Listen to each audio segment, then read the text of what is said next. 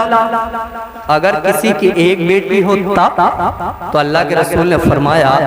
اگر ہاں واقعی اس کی ایک ہی بیٹی ہے، واقعی سے مراد یعنی اگر اللہ نے اس کو ایک ہی بیٹی دی ہے اور اس نے اچھی طرح سے اس کی پرورش کی،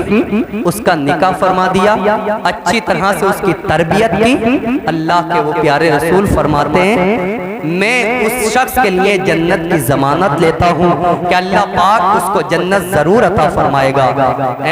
آج منحوس سمجھا جاتا ہے، اور آپ کو بتاؤں یہ جو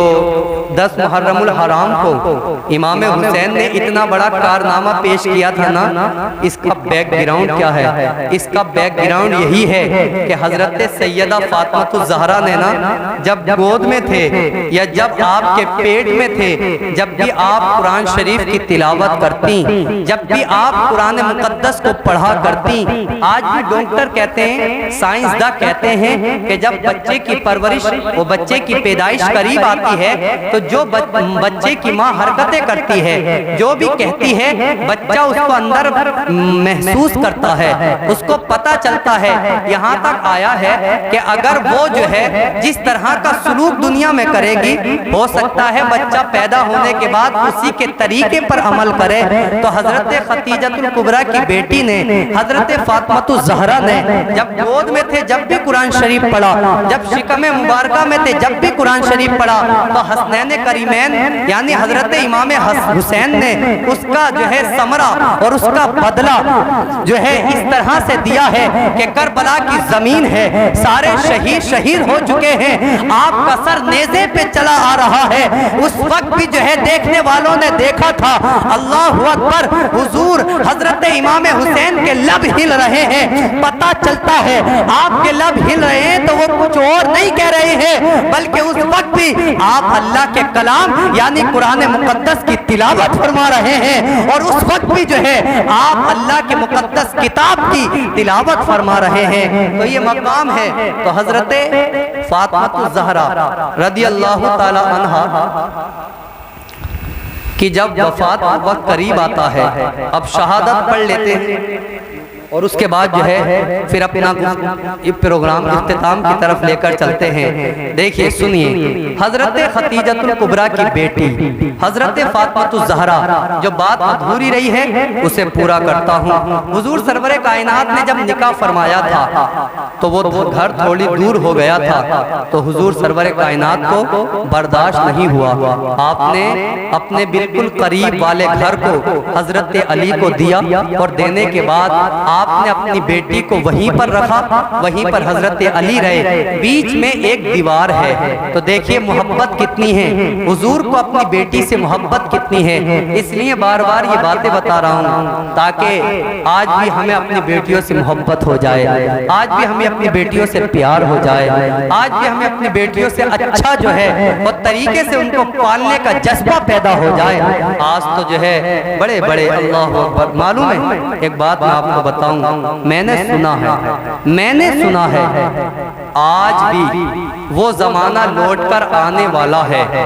آج ہم بیٹیوں کو منحوس سمجھ رہے ہیں، معلوم ہے منحوس کب سمجھا جاتا تھا؟ بیٹیوں کو جس طرح آج ہم جو ہے غلط اور اچھے خیالات ان کے پیدائش پر نہیں لاتے، بتائیے کب ہوتا تھا؟ جب حضور پیدا بھی نہ ہوئے تھے، حضور دنیا میں تشریف بھی نہ لائے تھے، اس کے پہلے کا زمانہ یہی تھا میرے بھائیوں کہ لوگ اپنی بیٹیوں کو منحوس سمجھتے، زندہ